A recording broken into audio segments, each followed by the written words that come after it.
13তম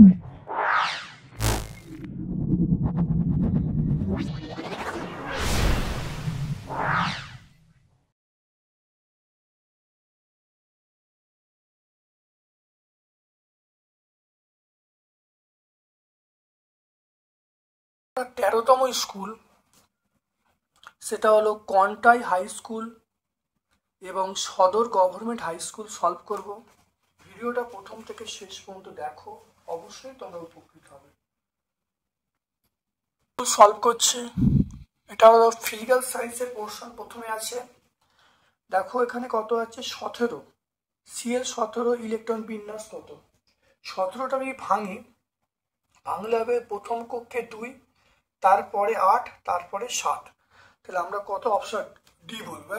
তাহলে ক্লোরিন পরমাণু ইলেকট্রন বিন্যাস হবে 2, 8, 7।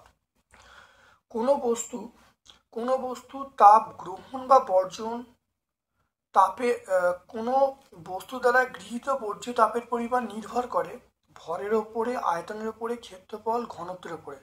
অবশ্যই ভরের ওপরে। কেন? কারণ মনে রাখবে এখানে H সমান mst। এম মানে ভর, এস মানে আপেক্ষিক তাপ, টি মানে তাপমাত্রার পার্থক্য। তাহলে কার উপর নির্ভর করছে? অবশ্যই ভরের উপর নির্ভর করছে। অ্যালুমিনিয়ামের সংকেত ভর দেখে নাও। অ্যালুমিনিয়ামের সংকেত হলো, আমরা বলবো এল বলবো, অ্যালুমিনিয়াম সংকেত আমরা এল বলবো।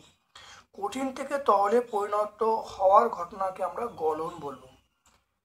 একটি সেলসিয়াস থার্মোমিটারকে ফুটন্ত জলে বাষ্পের মধ্যে ধরা হলো। পারস্তম্ভের সর্বোচ্চ উচ্চতা কত হবে?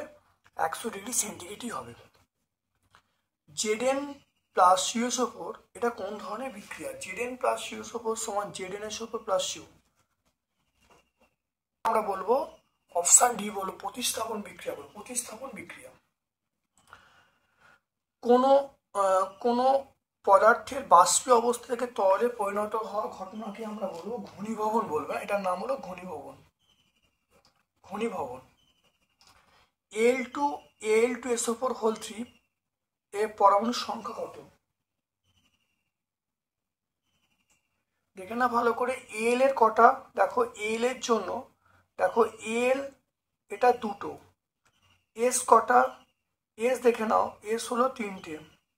আর অক্সিজেন দেখো 3 4 12, অক্সিজেন হলো 12। তাহলে কটা যোগ করলে আমরা বলবো 17টা। তাহলে এটা অ্যান্সার হবে 17। এসআই পদ্ধতিতে তাপের একক আমরা বলবো জুল। তাপের একক আমরা বলবো জুল।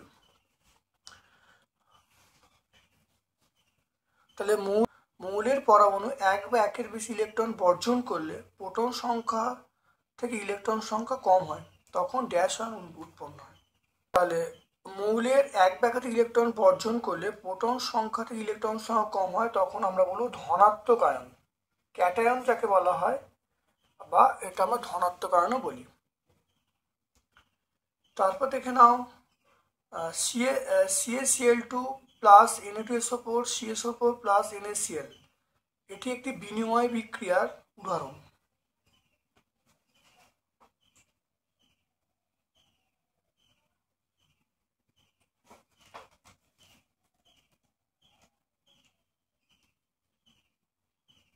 তাহলে এটা একটা বিনিময় বিক্রিয়ার উদাহরণ, এটা আমরা বলবো সত্য বলবো, এটা সত্য। আয়নীয় যৌগের অণু অস্তিত্ব নেই, এটাও সত্য, আয়নীয় যৌগের অণু বলে কিছু নেই।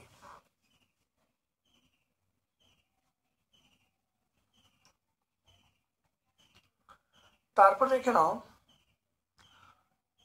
সমতা বিধান করতে বলছে।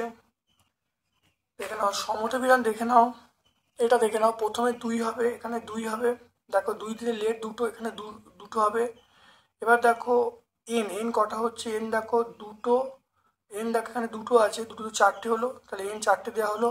অক্সিজেন দেখো 3 দুগুণে 6, 6 দুগুণে 12, অক্সিজেন দেখো এখানে 2টো হলো, 2টো অক্সিজেন, এখানে 8টা, 2টো 8টা 10টা, 10 আর 2 12টা।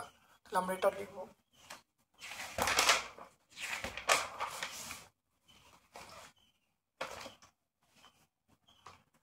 তারপরে দেখো 0 ডিগ্রি সেন্টিগ্রেড এবং 0 ডিগ্রি ফারেনহাইটের মধ্যে কোনটা ছোট হলো 0 ডিগ্রি সেন্টিগ্রেড। লঘু মিউরিক অ্যাসিডের সঙ্গে কাপড় কাচার সোডা বিক্রিয়া করলে কি গ্যাস উৎপন্ন হবে? এটা আমরা বলবো কার্বন ডাইঅক্সাইড। জিঙ্ক আয়নের চার্জ +2, ক্লোরাইড আয়ন -1, তাহলে সংকেত কি হবে? সংকেত আমরা বলবো সেটা হলো ZnCl2। হ্যাঁ, এটা বলবো ZnCl2। তারপর দেখে নাও পারমাণবিক সংখ্যা কাকে বলে। দেখো কোনো পরমাণু প্রোটন সংখ্যাকে আমরা পারমাণবিক সংখ্যা বলবো। পেজ নাম্বার 86-তে বলবো, টেক্সট বই আমরা 86-তে বলবো। 0 ডিগ্রি, দেখো 100 সেন্টিগ্রেড তাপমাত্রায় 1 গ্রাম জলকে 100 সেন্টিগ্রেড তাপমাত্রায় 1 গ্রাম বাষ্পে পরিণত করতে কত তাপের প্রয়োজন হবে? আমরা বলবো 537 ক্যালোরি। 537 ক্যালোরি তাপের প্রয়োজন হবে। সিজিএস এবং এসআই লিনতাপ একক লিখতে বলছে। সিজিএস এবং এসআই দেখে নাও। সিজিএস এ কি হবে? সিজিএস এ আমরা বলবো সেটা হলো ক্যালোরি পার গ্রাম, আর এসআই বলবো জুল পার কেজি। তাহলে এসআই হলো জুল পার কেজি, সিজিএস হলো ক্যালোরি পার গ্রাম।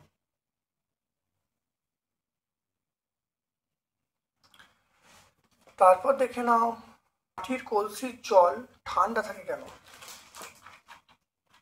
মাটির কলসির জল ঠান্ডা থাকে, আসলে মাটির কলসির গায়ে অনেক ছিদ্র থাকে, ছিদ্র দিয়ে জল চুঁয়ে বাইরে বেরিয়ে আসে, বাষ্পীভবন ঘটে।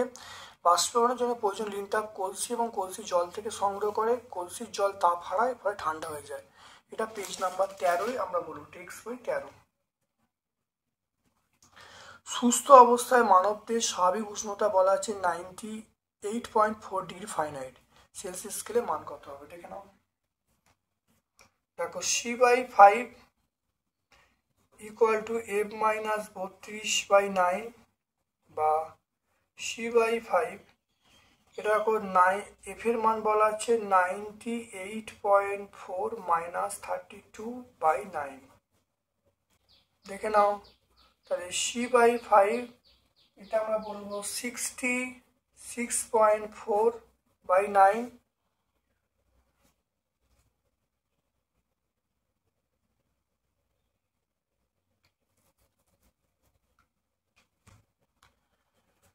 এটা দেখে নাও, তাহলে C সমান 66.4 × 5/9। তাহলে C এর মান আমরা পেয়ে যাব 36.89। অতএব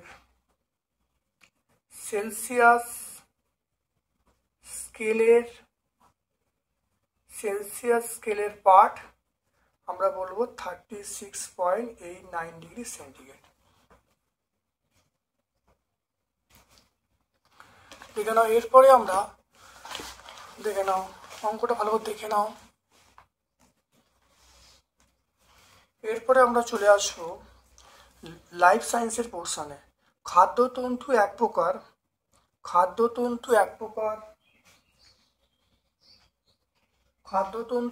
আমরা বলবো কার্বোহাইড্রেট। কোনটির অভাবে অ্যানিমিয়া রোগ হয়? এটা বলবো আয়রনের অভাব বা লোহার অভাবে অ্যানিমিয়া রোগ হয়। দুধে কোন ভিটামিন থাকে না? দুধে ভিটামিন কে থাকে না। ড্যাশের অভাবে রাতে দেখতে সমস্যা হয় ভিটামিন এ এর অভাবে। তাহলে চুল এবং নখে যে প্রোটিন থাকে তার নাম হলো কেরাটিন।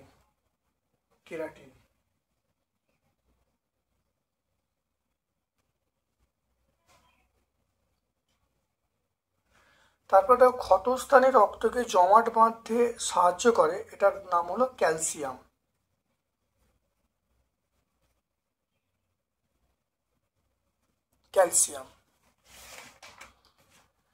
তারপর চলে এসো একটি খাদ্য উপাদানের নাম লেখো যেটি আমাদের শক্তি পাই না। আমরা বলবো ভিটামিন থেকে আমরা কোনো শক্তি পাই না। তারপরে দেখো দাঁত এবং হাড়ের গঠনে সাহায্য করে ভিটামিন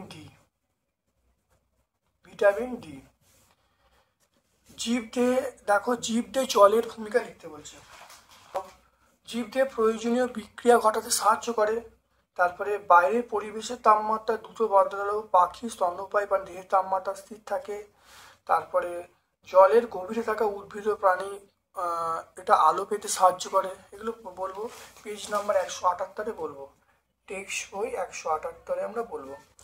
জীবদেহে প্রোটিনের দুটো ভূমিকা। জীবদেহে প্রোটিনের ভূমিকা তাই দেখে নাও। শক্তি উৎপন্ন করে, দেহের বিভিন্ন কলা গঠন করে, ক্ষত সারায়, শ্বাসবায়ু পরিবহন করে, এগুলো প্রোটিনের কাজ।